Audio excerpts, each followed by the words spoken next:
Hello friends, स्वागत है आपका हमारे चैनल में। मैं डॉक्टर प्रीति गुप्ता एक बार फिर आपके सामने मौजूद हूँ अपने बेसिक कॉन्सेप्ट की सीरीज़ लेकर, और इस सीरीज़ में ये हमारा चौथा भाग है। और सीरीज़ के इस फोर्थ पार्ट में हम आज डिस्कस करेंगे संस्था यानी इंस्टीट्यूशन को।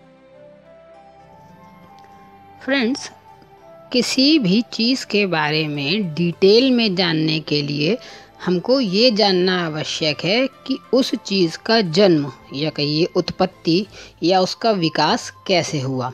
तो जब हम संस्था की बात करते हैं तो हम संस्था की उत्पत्ति यानी ओरिजिन ऑफ इंस्टीट्यूशन की भी बात करेंगे। सबसे पहले हम यही समझने की कोशिश करेंगे कि इसका जन्म या उत्पत्ति कैसे हुई। इसके लिए आपको स्क्रीन पर एक टेबल दिख रही होगी जिसमें मुख्य मुख्य बिंदु बताए गए हैं कि एक व्यक्तिगत विचार जो किसी व्यक्ति के मस्तिष्क में जन्म लेता है वो विचार आदत और जनरीति से प्रथा और रूढ़ी बनती है, और जिसके बाद जो है संस्था का विकास होता है या कहिए कि संस्था का जन्म होता है।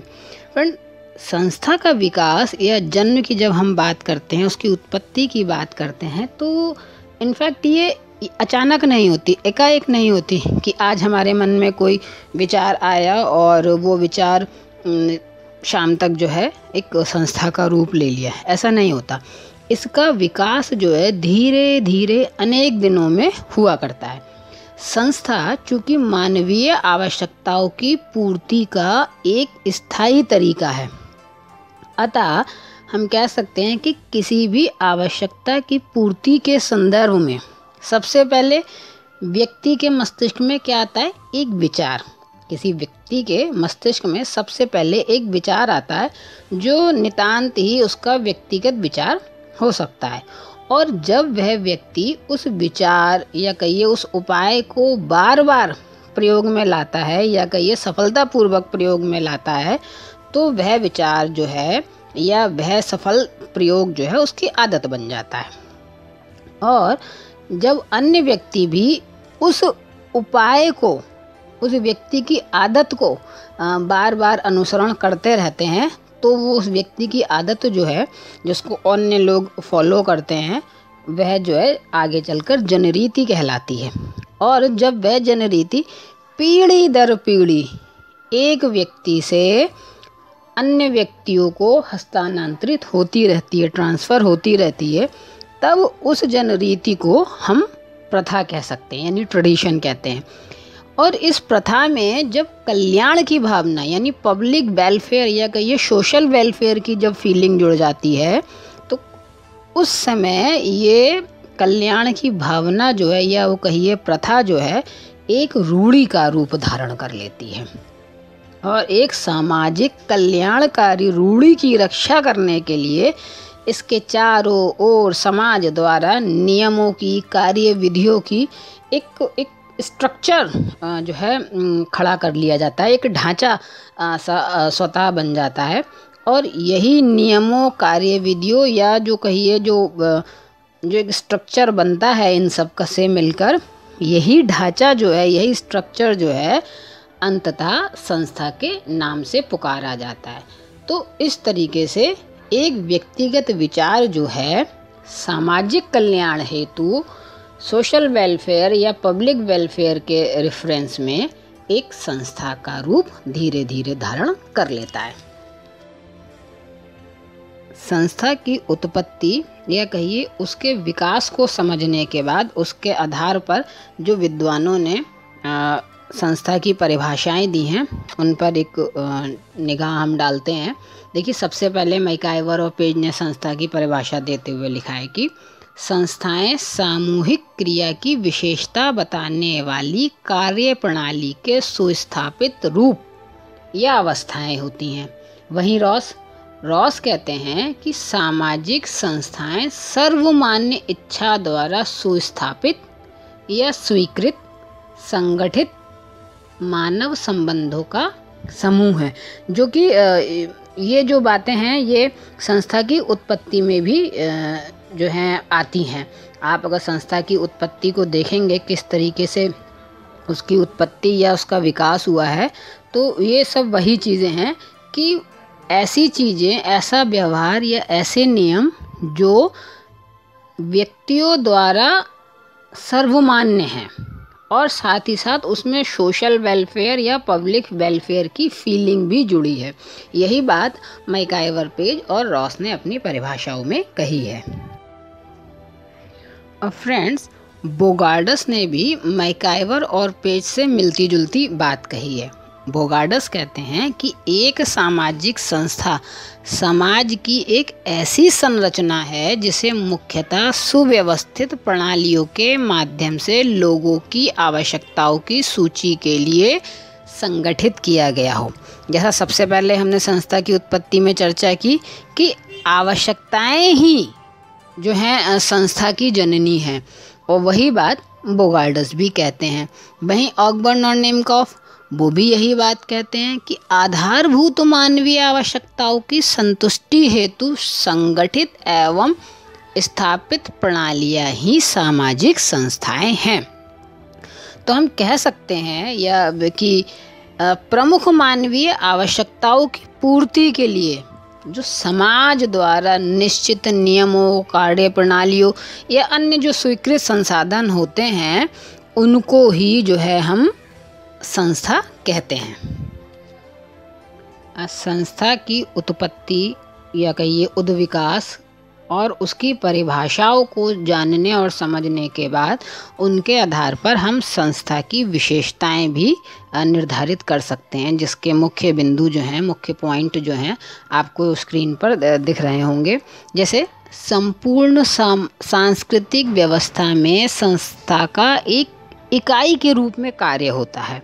यानी हम कह सकते हैं कि संस्था जो है पूरी तरीके से समाज में एक इकाई के रूप में कार्य करती है, क्योंकि कुछ विद्वानों ने संस्था को सामाजिक रीति रिवाजों का एक मंच कहा है।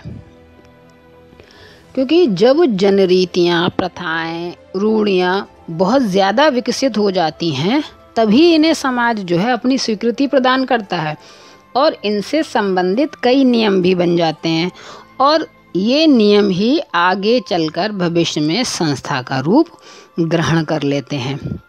वहीं संस्था जो है नियमों और कार्य प्रणालियों की भी एक व्यवस्था है। संस्था व्यक्तियों का समूह नहीं है, बल्कि ये नियमों और कार्य प्रणालियों की एक व्यवस्था है। नियमों तथा कार्य प्रणालियों को, विचारों को, जनरीतियों, प्रथाओं, रूढ़ियों आदि को या कहिए जो लिखित और अलिखित कानून होते हैं, जो सामाजिक कानून होते हैं, इन सब के रूप में हम संस्था को देख सकते हैं। वहीं जब हम इसकी प्रकृति की बात करते हैं तो संस्था की प्रकृति पूरी तरीके से अमूर्त कही जाती है, क्योंकि संस्था जो है व्यक्तियों का समूह नहीं है, बल्कि ये नियमों और कार्य प्रणालियों की ही एक व्यवस्था है। इसीलिए इसे हम मूर्त रूप में या कहिए साकार रूप में नहीं देख सकते, और इसी कारण इसकी प्रकृति जो है अमूर्त कही जाती है, और ये व्यक्तियों को अनेक रूपों में हमेशा प्रभावित करती रहती है। वहीं जो इसकी अगली विशेषता है और संभवतः मुख्य विशेषता है कि संस्था में अधिक स्थायित्व पाया जाता है, क्योंकि संस्थाओं का जो विकास है एक बहुत लंबी अवधि के बाद होता है, और वह भी उस समय जब कार्य के विशिष्ट तरीके अपनी उपयोगिता प्रमाणित कर देते हैं। यानी जो विचार आता है वो सोशल वेलफेयर और पब्लिक वेलफेयर, यानी कि ये सामूहिक कल्याण की भावना को प्रमाणित कर देता है, तभी वो जो है समाज में लंबे समय तक टिकता है। और इसीलिए संस्थाएं काफ़ी लंबे समय तक चलती हैं। इनका बहुत जल्दी से समाप्ति नहीं होती, मतलब कह सकते हैं इनका विनाश नहीं होता।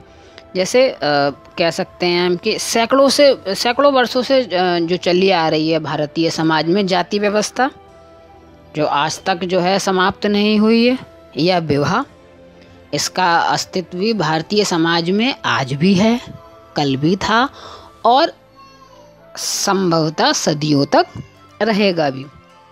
ऐसे ही एक अन्य विशेषता है कि संस्था के एक या अनेक स्पष्ट उद्देश्य होते हैं। फ्रेंड्स, प्रत्येक संस्था के एक या अनेक कुछ निश्चित उद्देश्य अवश्य तो होते हैं। यह उद्देश्य जो हैं प्रमुख मानवीय आवश्यकताओं से संबंधित भी होते हैं। वही एग्जाम्पल के रूप में जैसे विवाह जो है एक संस्था है और इसके अपने कुछ बिल्कुल क्लियर एंड कट उद्देश्य हैं। हालांकि अगर हम विभिन्न समाजों के आधार पर देखें तो कुछ उनमें थोड़ा देश काल परिस्थिति के अनुसार अंतर अवश्य पाया जाता है, लेकिन अपनी अपनी भौगोलिक सांस्कृतिक स्थितियों के अकॉर्डिंग उनके भी अपने एक निश्चित और एकदम क्लियर कट उद्देश्य होते हैं। वहीं परंपरा ये भी संस्था का एक बहुत महत्वपूर्ण विशेषता है, क्योंकि प्रत्येक संस्था की कुछ लिखित या अलिखित परंपराएं अवश्य होती हैं जिनके द्वारा व्यक्तियों के व्यवहारों पर नियंत्रण रखा जाता है, और ये परंपराएं लोगों के व्यवहारों में अनुरूपता या कहिए समानता लाने में भी अपना योगदान देती हैं। और वहीं फ्रेंड्स, संस्था का अंतिम एवं आवश्यक तत्व या कहिए विशेषता है उसका प्रतीक, क्योंकि प्रत्येक संस्था का अपना एक प्रतीक अवश्य होता है। अब ये प्रतीक भौतिक रूप में हो या अभौतिक रूप में हो, किसी भी रूप में ये पाया जा सकता है। जैसे विवाह जो है एक संस्था है और इसका प्रतीक हिंदुओं में अनेक रूप में पाया जाता है। मंगल कलश, कहीं विवाह हो रहा होता है वहाँ आपको मंगल कलश या स्वास्तिक जैसा चिन्ह आपको ज़रूर देखने को मिलेगा, या वैवाहिक स्त्री विभिन्न प्रतीकों के रूप में कई चीज़ों को अपने आप में धारण करती है। सिंदूर, मंगलसूत्र, ये सब जो हैं उसके विवाहित होने का प्रतीक हैं। तो प्रत्येक अवस्था में प्रत्येक संस्था का कोई ना कोई प्रतीक अवश्य पाया जाता है। और अब बात करते हैं संस्थाओं के सामाजिक कार्य अथवा महत्व की, यानी सोशल फंक्शन या कहिए importance of institution in our society. तो सबसे पहला उसका जो महत्वपूर्ण कार्य है जो समाज के लिए है वो है मानवीय आवश्यकताओं की पूर्ति एवं कार्य की दिशा का निर्धारण करना। तो फ्रेंड्स, प्रत्येक संस्था का विकास किसी न किसी मानवीय आवश्यकताओं को लेकर ही होता है, और इसी कारण संस्थाओं को मानवीय आवश्यकताओं की पूर्ति के साधन के रूप में भी देखा जाता है। जैसे शिक्षण संस्था है या विवाह नामक संस्था है या कहिए परिवार हैं, ये इस तरह की संस्थाएं हैं जो मनुष्यों की बेहद प्रमुख और आवश्यक आवश्यकताओं की पूर्ति करती हैं। वहीं दूसरी विशेषता उसका संस्कृति का वाहक होना है, यानी संस्थाओं के द्वारा ही मानव संस्कृति एक पीढ़ी से दूसरी पीढ़ी को लगातार हस्तांतरित होती रहती है। एग्जाम्पल में हम कह सकते हैं जैसे परिवार से ही बच्चे को अपने परिवार की संस्कृति, उसका सिस्टम, उसके रीति रिवाज, इन सब चीज़ों के बारे में अज्ञान होता है।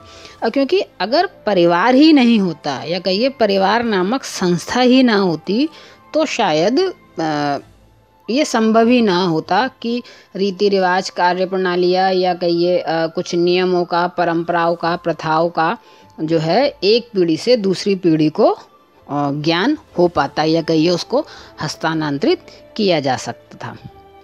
वहीं तीसरा पॉइंट है सामाजिक परिवर्तनों का कारण। फ्रेंड, संस्था जो है ये सामाजिक परिवर्तन में भी एक बहुत महत्वपूर्ण भूमिका निभाती है, क्योंकि संस्थाओं का निर्माण अनेक प्रथाओं और परंपराओं से होता है, इसीलिए इनमें काफ़ी हद तक रूढ़िवादिता भी पाई जाती है, और इस रूढ़िवादिता के कारण ही ये परिवर्तित युग की आवश्यकताओं को पूरा नहीं कर पाती। यानी क्योंकि प्राचीन काल से जो प्रथा चली आ रही है वो कई बार वर्तमान समाज में या कहिए जो मॉडर्न समाज हम जिसे कहते हैं मॉडर्न सोसाइटी, उनकी ज़रूरतों को ये पूरा नहीं कर पाती।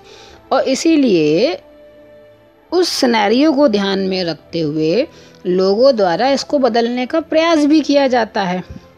और धीरे धीरे वो प्रयास या कहिए वो विचार बदलाव का, जिसके फलस्वरूप अनेक सामाजिक परिवर्तन होते हैं और समाज में नई नई चीज़ें या नए नए नियम या कार्यप्रणालियाँ स्थापित होती रहती हैं।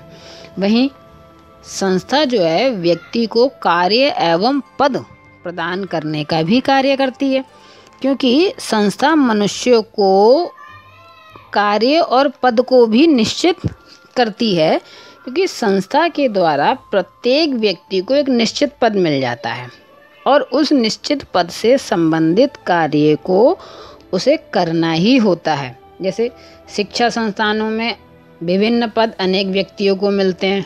कोई प्रिंसिपल होता है, कोई लेक्चरर होता है, कोई प्रोफेसर होता है, कोई क्लर्क है, कोई पियोन है। या अगर हम जब फैमिली की बात करते हैं तो पहले पति पत्नी का पद है या माँ बाप का पद है या उनके बच्चों का पद है, जो व्यक्ति को जन्म के साथ या विवाह संस्था से जुड़ने के साथ ही मिलता जाता है। अनेक अनेक तरह के पद हैं और उस व्यक्ति को अपने उस पद के गरिमा के अनुरूप कार्य भी करना होता है, अपने जिम्मेदारियों को भी पूरा करना होता है। वहीं संस्था जो है सामाजिक अनुकूलन में भी बेहद सहायक है, क्योंकि संस्थाएं सामाजिक अनुकूलन में भी बहुत महत्वपूर्ण सिद्ध होती हैं। अनेक प्रकार की जटिल परिस्थितियों में अपनी कार्य प्रणालियों, नियमों, व्यवस्थाओं के द्वारा, यानी जो सिस्टम उनका है उसके द्वारा वे समाज में अनुकूलन स्थापित करने में भी व्यक्तियों की सहायता करती हैं। और इसके अलावा एक बहुत इम्पॉर्टेंट चीज़ ये भी कही जाती है कि संस्था जो है मानव व्यवहारों की नियंत्रक भी है और मानव व्यवहारों के नियंत्रक के रूप में ये अत्यधिक महत्वपूर्ण स्थान भी रखती है, क्योंकि संस्थाओं को सामूहिक अभिमति प्राप्त होती है, यानी सबका समर्थन प्राप्त होता है। अतः समाज का कोई भी प्राणी इसका जो है जल्दी से उल्लंघन नहीं कर पाता, यानी उसको नकार नहीं पाता इतनी आसानी से। जैसे हम कह सकते हैं कि हिंदुओं में विवाह संस्था को ले लो।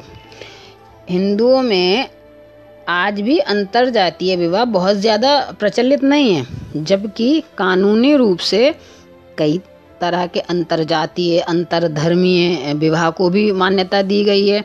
लेकिन समाज में आज भी इनका चलन काफ़ी हद तक कम है। तो उसके लिए इसको ये स्थापित करने के लिए बहुत लंबा समय लगेगा। लेकिन अपने अंतरजातीय विवाह या अंतरधर्मीय विवाह पर रोक के कारण, सामाजिक रूप से रोक के कारण ये व्यक्ति के व्यवहार को भी नियंत्रित रखती है और समाज में उसको प्रभावी भी बनाती है। तो इस आधार पर हम कह सकते हैं कि संस्थाएं जो हैं काफ़ी हद तक समाज के लिए बेहद लाभदायक हैं। हालांकि कुछ चीज़ें जो हैं वो वर्तमान समाज में के सिनेरियो में आज फिट नहीं बैठती हैं। जैसे अंतरजातीय विवाह की हम अभी एग्जाम्पल दिया या अंतरधर्मीय विवाह का एग्जाम्पल दिया। इस तरह की चीज़ें बहुत ज़्यादा आज के समाज में फिट नहीं बैठती हैं। लेकिन फिर भी अन्य नियमों की अपेक्षा या अन्य कार्यप्रणालियों की अपेक्षा जो संस्था द्वारा निर्धारित सिस्टम है, जो व्यवस्था है, वो आज भी सामाजिक उपयोगिता में काफ़ी महत्वपूर्ण भूमिका निभाता है। या कह सकते हैं कि इसकी सामाजिक उपयोगिता से हम इनकार नहीं कर सकते। इतनी चर्चा के बाद फ्रेंड्स, अब हम डिस्कस करते हैं संस्था और समिति में मुख्य अंतर क्या है। संस्था जो है नियमों, विधि विधानों और कार्य प्रणालियों की एक व्यवस्था है, जबकि समिति जो है व्यक्तियों का एक संगठित समूह होता है। वहीं संस्था का विकास स्वतः ही धीरे धीरे होता है और हम कह सकते हैं कि इसकी उत्पत्ति कब हुई, कैसे हुई, कहाँ हुई, इसके बारे में हम बहुत ज़्यादा कुछ सटीक जवाब नहीं दे सकते, जबकि समिति की स्थापना मनुष्य द्वारा जानबूझकर की जाती है। फ्रेंड्स, संस्था जो है एक अमूर्त अवधारणा है, जबकि व्यक्तियों के समूह के रूप में समिति को देखा जा सकता है। तो इसलिए हम कह सकते हैं कि समिति जो है एक मूर्त धारणा है। वहीं संस्था की प्रकृति स्थायी होती है, जबकि समिति की प्रकृति संस्था की अपेक्षाकृत अस्थायी होती है। और फ्रेंड्स, प्रत्येक संस्था का एक प्रतीक अवश्य होता है, जबकि समिति का एक अपना नाम होता है। और संस्था जो है सामूहिक कल्याण यानी सोशल वेलफेयर या कहिए पब्लिक वेलफेयर की बात करती है, जबकि समिति जो है वो व्यक्तिगत हित पर अधिक जोर देती है या कहिए अधिक बल देती है। वहीं संस्था के नियम जनरीतियों, प्रथाओं, परंपराओं और रूढ़ियों के रूप में अलिखित होते हैं, वो कहीं आपको लिखित रूप में सामान्यता नहीं मिलते, जबकि समिति के जो है लिखित रूप में कुछ न कुछ औपचारिक नियम अवश्य ही होते हैं। और वहीं फ्रेंड्स, संस्था जो है सामान्यतः मौलिक आवश्यकताओं की पूर्ति में सहायक है और समिति व्यक्तियों के विशेष उद्देश्यों की पूर्ति करती है। और एक मुख्य विशेषता ये भी है संस्था की कि वो एक पीढ़ी से दूसरी पीढ़ी को हस्तांतरित होती है, जबकि अगर हम अंतर की बात करें तो समिति जो है एक पीढ़ी से दूसरी पीढ़ी को हस्तांतरित नहीं होती है। जब एक समिति जो जिस निश्चित उद्देश्य के लिए बनाई जाती है, जैसे ही वो उद्देश्य पूरा हो जाता है वो समिति सामान्यतः भंग कर दी जाती है, जबकि संस्था के साथ ऐसा नहीं होता है। तो ये जो विशेषता है संस्था की वो समिति से पूर्णतः अलग है, जो उनमें एक मुख्य अंतर स्थापित करती है। और इसीलिए हम कह सकते हैं फ्रेंड कि संस्था जो है एक साधन है, यानी सामाजिक कल्याण के लिए एक साधन के रूप में संस्था का उपयोग होता है, जबकि समिति जो है मात्र एक साध्य है, यानी अपने उद्देश्यों को पूरा करने का एक जरिया मात्र है। अब फ्रेंड्स, यहाँ संस्था और समिति के अंतर को स्पष्ट करना या जानना इसीलिए भी और ज़रूरी हो गया था क्योंकि अक्सर लोगों में इन दोनों शब्दों को लेकर एक भ्रम की स्थिति रहती है।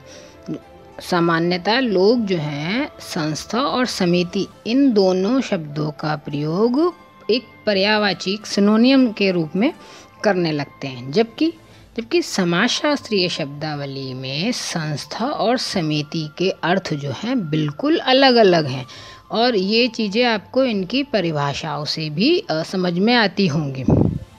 हालांकि हम जो है समिति के बारे में, एसोसिएशन के बारे में पहले ही डिस्कस कर चुके हैं। अगर आपको और डिटेल में जानना है तो आप हमारे लिंक को जाके डिस्क्रिप्शन बॉक्स में जाके सब्सक्राइब कीजिए, लिंक देखिए तो आपको जो है इसके और वीडियोस मिलेंगे। समिति के वीडियो पड़े हुए हैं, लेकिन यहाँ पर हम चूँकि संस्था की बात करते हैं तो इसलिए यहाँ पर एक चीज़ क्लियर करनी हम ज़रूरी समझते हैं कि जो मैकाइवर और पेज ने कही है, मैकाइवर और पेज का कहना है कि हम समितियों के सदस्य होते हैं, ना कि संस्थाओं के, क्योंकि समिति से मनुष्यों के एक संगठित समूह का बोध होता है, जबकि संस्था से यानी इंस्टीट्यूशन से एक कार्यप्रणाली का, जैसे परिवार है, कॉलेज है, कोई धार्मिक संगठन है, कोई पॉलिटिकल पार्टी है, ये जो है व्यक्तियों के समूह के रूप में, मनुष्यों के समूह के रूप में तो समितियां हैं,